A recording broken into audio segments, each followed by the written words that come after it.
Assalamu alaikum 5 class. Welcome in third semester today. Hope so you will find today. We will do our first and second day of third semester. I am your Islamiyat teacher.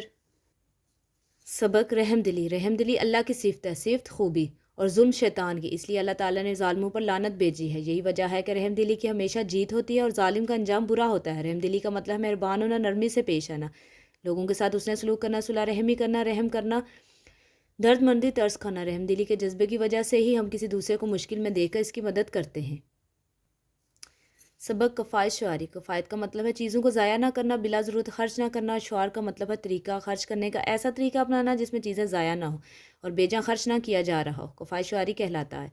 अल्लाह ताला ने हमें बेशुमार नेमतों के साथ ज़िंदगी अता की है। जैसे जैसे इंसान की उम्र बढ़ती है इसकी ज़िम्मेदारियाँ भी बढ़ती हैं। मसलन तालीम हासिल करना और पैसा कमाना वगैरह। सवाल यह है कि हलाल रुपया किस तरह कमाया जाए और कैसे खर्च किया जाए। कुरान ने इसका भी हल दे दिया है कि मेहनत करके रिस्क हलाल कमाओ, तुम्हारी कमाई में तुम्हारे घर वालों, रिश्तेदारों और गरीबों का हक है।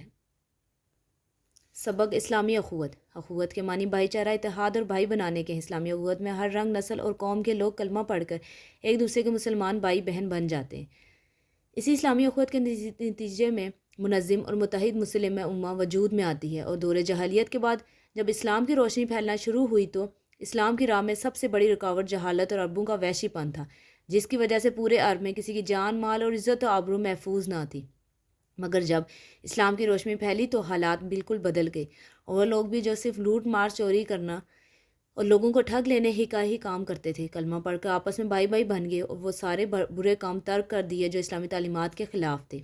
ये इस्लामी अखुवत का ही नतीजा था कि रंग, नस्ल, कबीला और लाकियत, ज़ुबान, अमीरी और गरीबी के सारे फ़र्क मिट गए और तमाम मुसलमान एक उम्मा में तब्दील हो गए, जिसके बुनियादी असूलों में ये बात शामिल थी कि एक मुसलमान के हाथ से दूसरा मुसलमान महफूज रहे। तीसरी सहमाई तारीफ़ें, उन्वानात, तफसील, मिसालें। रहमदिली। रहमदिली का मतलब नरमी से पेश आना, मिसाल अदल। कफ़ायत शुआरी। कफ़ायत शुआरी का मतलब है खर्च करने का ऐसा तरीका जिसमें चीज़ें ज़ाया ना हो, मिसाल म्याना रवि। नमूद नुमाइश। दिखावा करने को नमूद नुमाइश कहते हैं, मिसाल शादी ब्याह की रस्मात। अखुवत। अखुवत का मतलब भाईचारा के हैं, मिसाल मुहाजिरीन और इंसार। ज़ुल्नूरैन। दो नूरों वाले को ज़ुल्नूरैन कहते हैं, मिसाल हज़रत उस्मान का लक़ब। रवादारी। रवादारी का मतलब है नरमी और तहम्मुल से पेश आना, रवादारी कहलाता है, मिसाल बुर्दबारी। दानिशमंद। अक्लमंद को दानिशमंद कहते हैं, मिसाल अल्लामा इकबाल। तबलीग। अल्लाह की तरफ दावत देने को तबलीग कहते हैं, मिसाल अल्लाह इस्लाम की दावत देना। मैं उम्मीद करती हूँ आपको आज का काम समझ आ गया होगा। आपने इसको पढ़ना भी है और लिखना भी है। दुआओं में याद रखिएगा। फ़ी ईमानिल्लाह।